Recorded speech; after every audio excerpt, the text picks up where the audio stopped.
நம்முடைய வாழ்க்கையின் எல்லா பகுதிகளிலுமே நாம் முன்னேற வேண்டும், முன்னேறி கொண்டே இருக்க வேண்டும் என்பது ஆண்டவர் நம்மை குறித்து வைத்திருக்கிற ஆசையாக இருக்கிறது. நீங்கள் முன்னேறும் பொழுதுதான் ஆண்டவர் உங்களை குறித்து வைத்திருக்கிற அந்த நோக்கம், அந்த சித்தம், அந்த திட்டம் உங்களுடைய வாழ்க்கையில நிறைவேறுவதை நீங்கள் பார்க்க முடியும். இன்று அநேகருடைய வாழ்க்கையில பிசாசு முன்னேற்றத்தை தடை பண்ணி போட்டிருக்கிறான். குடும்பத்துல, பொருளாதாரத்துல, வேலையில, செய்யற தொழில்ல, ஆவிக்குரிய வாழ்க்கையில எல்லாவற்றிலுமே முன்னேற்றம் முடக்கப்பட்டிருக்கிறது. போன வருஷம் இருந்த இடத்துக்கும் இந்த வருஷம் இருக்கிற நிலையும் ஒப்பிட்டு பார்த்தால் ஒரு மாற்றமும் இல்லை. ஆவிக்குரிய வாழ்க்கையில ஒரு மாற்றமும் இல்லை, பொருளாதாரத்துல ஒரு மாற்றமும் இல்லை, தொழில் வேலை சூழ்நிலைகள்ல ஒரு மாற்றமும் இல்லை.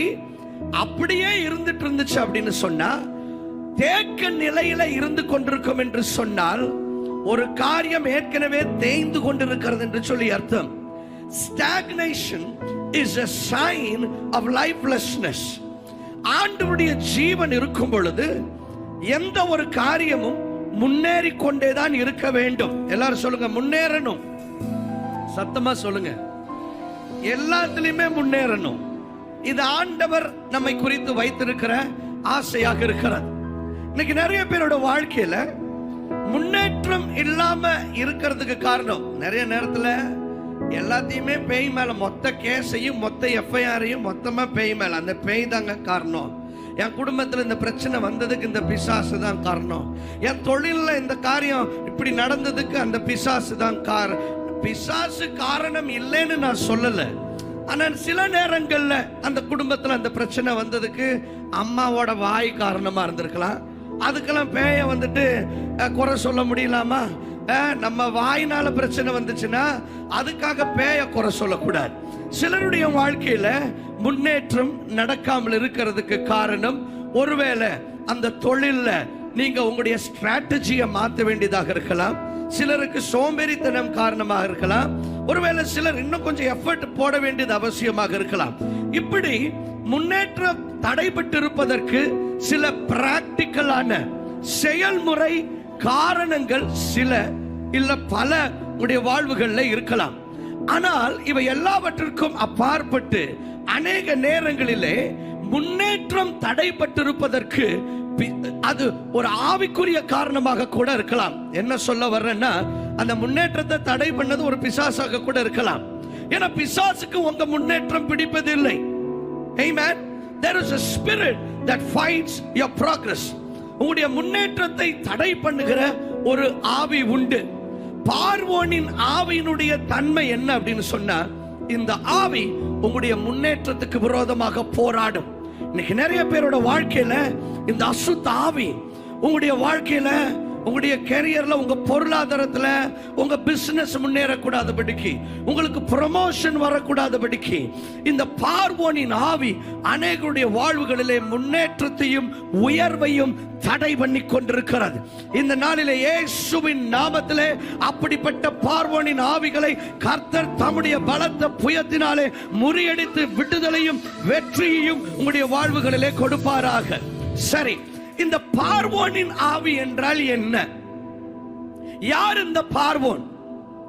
எகிப்திலே இருந்த ராஜாவுக்கு இருந்த தலைப்பு, அவருடைய டைட்டில் தான் பார்வோன். பார்வோன் என்பது ராஜாவினுடைய பெயர் அல்ல. எகிப்திலே அந்த நாட்களிலே இருந்த ராஜாக்களுடைய டைட்டில் என்ன அப்படின்னு சொன்னா பார்வோன். ஒரு பார்வோன் போன பிறகு மற்றொரு பார்வோன் எழும்புவார். இப்படி அந்த ராஜா, ஒரு குறிப்பிட்ட பார்வோன் அந்த தேசத்திலே, எகிப்து தேசத்திலே இருந்த இஸ்ரவேலர் மேலே அவருக்கு மிகுந்த கோபம், அவருக்கு மிகுந்த ஒரு வெறுப்பு அவர்கள் மேலே. இஸ்ரவேலர் எகிப்துக்கு உரியவர்கள் அல்ல. எகிப்து வேற தேசம்.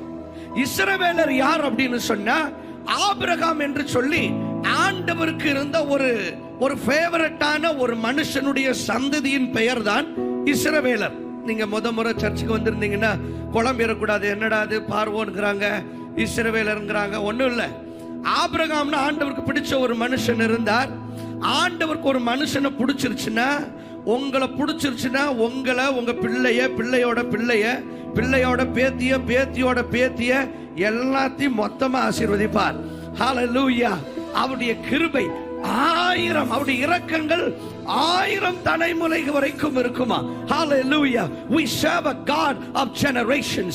நம்முடைய ஆண்டவர் அவர் தலைமுறைகளின் ஆண்டவராக இருக்கிறார். அவர் சந்ததிகளின் ஆண்டவராக இருக்கிறார். நீங்க ஒரு காரியம் நல்லது பண்ணுவீங்கன்னு சொன்னா, உங்க நிமித்தம் உங்க பிள்ளைகள் ஆசீர்வதிப்பார், உங்க பேத்தி ஆசீர்வதிப்பார். ஆண்டவர் ஒரு நாள் சொல்லுவார், பாரு எப்பா, உன் கொள்ளு தாத்தாவை எனக்கு பிடிச்சிருந்துச்சுடா, அதனால நான் உன்னை ஆசீர்வதிக்கிறேன்டா. இப்படி ஆண்டவர் ரொம்ப நல்லவர். உங்களை பிடிச்சிருச்சுன்னா உங்க சந்ததியை ஆசீர்வதிப்பார். இப்படி ஆண்டவருக்கு ஆபிரகாம் ரொம்ப பிடிச்சிருந்துச்சு, அதனால ஆண்டவர் சொல்றாரு, உன் சந்ததியை நான் ஆசீர்வதிப்பேங்கிறார். சரி, இவர்கள் தான் அந்த இஸ்ரவேலர், ஆபிரகாமினுடைய சந்ததி, அவருடைய தலைமுறை, அவருடைய பிள்ளைகள், அவருடைய வம்சாவளி, இவர்கள் தான் இஸ்ரவேலர். இப்ப இந்த இஸ்ரவேலர்கள் சில காரியங்களின் நிமித்தம் இப்ப எகிப்துல வந்து அவங்க இருக்கிறாங்க. கொஞ்ச நாட்களுக்கு ஆண்டவர் அவர்களை எகிப்திலே இருக்கும்படிக்கு அனுமதித்திருந்தார். ஆனா இங்க வந்த ஊர்ல என்ன ஆச்சுன்னா, இவர்கள் பெருகுகிறார்கள், பெருகிக் கொண்டே இருக்கிறார்கள். ஆமென். என்னாச்சு? பெருகுறாங்க, பெருகிக் கொண்டே இருந்தார்கள். They kept multiplying. எந்த அளவுக்குன்னா, பார்வோன் இவங்களை பார்த்தப்ப பயந்துட்டார். டேய், இவங்க நம்மளை விட எண்ணிக்கையில ரொம்ப அதிகமாயிட்டு இருக்கிறாங்க. என்னத்துக்கு இப்படியா போயிட்டு இருந்தா என்னத்துக்கு ஆகிறது? இவங்க பெரிய ஆள் ஆயிட்டாங்கன்னா, நம்மளை அடிச்சுட்டாங்கன்னா என்ன பண்றது? நமக்கு விரோதமாகனா எழும்பிட்டாங்கன்னா நம்ம என்ன பண்றது? பார்வோனுக்கு இந்த இஸ்ரவேலர் மேல ஒரு வெறுப்பு, ஒரு கோபம். எதனால? பெருகுகிறாங்க. அதுக்கு என்னையா பண்ண முடியும்? இவங்க மல்டிபிளை ஆயிட்டே இருக்காங்க. இவங்க கவுண்ட்ல, எண்ணிக்கையில அதிகமாயிட்டே இருக்கிறாங்க அப்படின்னு சொல்லி பார்வோனுக்கு இஸ்ரவேலர் மேல ஒரு வெறுப்பு, ஒரு கோபம். இப்ப பார்வோனோட பிரச்சனை என்ன? நீ பெருகிறேன்னு. ஆனா இப்ப இஸ்ரவேலரோட பிரச்சனை என்னன்னா, பெருக்கங்கிறது இவங்க டிஎன்ஏலயே இருந்துச்சு. ஏன்னா ஆண்டவர் இவங்களுக்கு கொடுத்திருந்த வாக்குத்தத்தமே அதுதான். ஆபிரகாம் ஆண்டவர் சொல்லுகிறார், நான் உன் சந்ததியை வானத்து நட்சத்திரத்தை போல, பூமியில் இருக்கிற மணலை போல நான் பெருக பண்ணுவேங்கிறார். Now watch this. The promise that the children of Israel inherited was that God would multiply them like the stars in the sky and like the dust of the land. வானத்து நட்சத்திரத்தை போல நான் உன்னை பெருக பண்ணுவேன்யா. இதுதான் நான் உனக்கு கொடுக்கிற வாக்குத்தத்தமே. இப்ப இவங்க பெருகுனதுக்கு காரணம் என்னன்னா வாக்குத்தத்தம். இப்ப பார்வோன் சொல்றான், என் பிரச்சனையே நீ பெருகிறது தான். இவங்க என்ன சொல்லணும்? இங்க பாரு, எங்க பிரச்சனை என்னன்னா, எங்க வாக்குத்தத்தமே பெருகிறது தான்யா, எங்க பிராமிஸே பெருக்கம் தான். அதுதான் உன் பிரச்சனைனா நான் என்ன பண்ண முடியும்? ஒண்ணுமே பண்ண முடியாது. அங்க பாருங்க, யாத்திராகமம் 1ஆம் அதிகாரம் 8, 9, 10 சொல்லுகிறான். யோசேப்பை அறியாத புதிய ராஜன் ஒருவன் எகிப்திலே தோன்றினான். அவன் தன் ஜனங்களை நோக்கி, இதோ இஸ்ரவேல் புத்திரராகிய ஜனங்கள் நம்மிலும் ஏராளமானவர்களும் பலத்தவர்களுமாய் இருக்கிறார்கள். அவர்கள் பெருகாதபடிக்கும், ஒரு யுத்தம் உண்டானால் அவர்களும் நம்முடைய பகைஞரோட கூட நமக்கு விரோதமாக யுத்தம் பண்ணி தேசத்தை விட்டு புறப்பட்டு போகாதபடிக்கும் நாம் அவர்களை குறித்து ஒரு உபாயம் பண்ண வேண்டும் என்கிறான். ஒரு ஐடியா பண்ணுண்டா. இவன் இப்படியே போயிட்டே இருந்தானா, நம்மள மேற்கொண்டுட்டானா என்ன பண்றது? அவனுக்கு பிரச்சனை என்னன்னா 2. 1, நீ பெருகிட்டே இருக்கிற, அது என் வாக்குத்தத்தம்.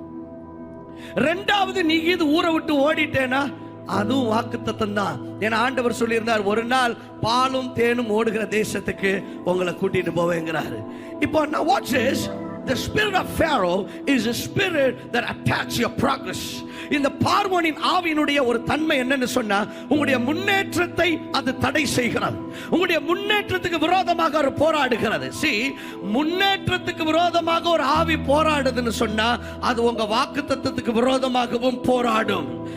A demon that fights against your progress is also fighting against your promises. It is fighting against your destiny. இப்ப இந்த அசுத்த ஆவி, இந்த பார்வோனுடைய ஆவி இல்ல, நான் உன்னுடைய முன்னேற்றத்தை நான் விடப்போவது இல்லை. ஏன்னா நீ இங்கிருந்து போயிட்டேன்னு எனக்கு என்ன பண்றது? நீ பெருகிட்டே இருக்கிறையே. இப்ப நான் வாட்ச் திஸ். இந்த பார்வோனின் ஆவி ஆண்டவர் கொடுத்த வாக்குத்தத்தத்துக்கு விரோதமாக போராடுகிறது. பார்வோனுடைய ஆவியே வாக்குத்தத்தத்துக்கு விரோதமாக போராடுகிற ஆவி. அவன் சொல்றான், நீங்கள் பெருகாதபடிக்கு, இவங்க பெருகக்கூடாதபடிக்கு ஒரு ஐடியா பண்ணுண்டா. ஆனா ஆண்டவருடைய வாக்குத்தத்தம் பாருங்க, யாத்திராகமம் 22:17 ஆண்டவர் ஆபிரகாமுக்கு சொல்கிறார், நான் உன்னை ஆசீர்வதிக்கவே ஆசீர்வதித்து உன் சந்ததியை வானத்தின் நட்சத்திரங்களைப் போலவும் கடற்கரை மணலை போலவும் பெருக பண்ணுவேன். இல்ல, பெருகவே பெருக பண்ணுவேன். இங்கிலீஷ்ல சொல்லணும்னா உன்னை மல்டிப்ளை பண்ணுவேன். ஆமென். எங்க ஆண்டவர் பிளஸ் பண்ண மாட்டார், பிளஸ் பண்ணுவார். அவர் சொல்றாங்க பார், நான் உன்னை ஆசீர்வதிக்க மாட்டேன், உன்னை ஆசீர்வதிக்கவே ஆசீர்வதிப்பேன். பெருக பண்றது இல்ல, பெருக பண்ணுவேன். ஹalleluya. பக்கத்துல பார்த்துங்க, பிளஸ் பண்ணுவார். ஆமென். மல்டிப்ளை ஆக்குவார். அதுக்கப்புறம் உங்களை ஹாப்பி ஆக்குவார். ஆமென். ஹalleluya.